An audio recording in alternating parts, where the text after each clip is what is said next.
According to the International Atomic Energy Agency, the DPRK began its nuclear technology study at the end of 1950s.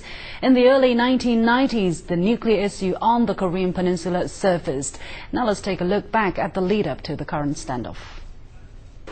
The nuclear crisis on the Korean Peninsula erupted in the early 1990s. At the time, the US, drawing on its satellite information, suspected the DPRK had facilities for developing nuclear weapons. From May 1992 to February 1993, the DPRK accepted 6 irregular inspections by the IAEA. In October 2002, the US said the DPRK had admitted to the US Special Envoy James Kelly that it had a program to enrich uranium for nuclear weapons. The DPRK responded by saying it had the right to develop nuclear weapons. And in January 2003, Pyongyang announced its withdrawal from the Nuclear Non-Proliferation Treaty. As tension mounted on the Korean Peninsula, China brokered the 6-party talks on the nuclear issue. The first round was held in Beijing in August 2003. The mechanism established the principle of peacefully resolving the nuclear issue through negotiations.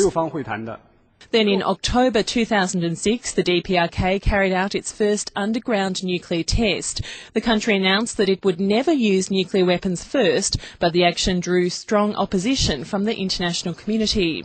The UN Security Council unanimously passed Resolution 1718. It demanded the DPRK eliminate its nuclear weapons and impose sanctions on the DPRK in spheres relating to its nuclear program.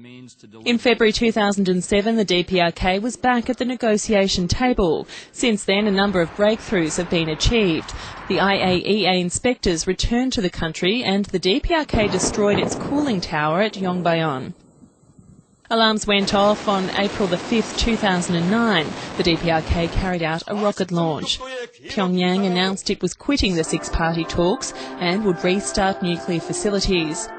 More than a month later, on May the 25th, the DPRK announced it successfully conducted its second underground nuclear test.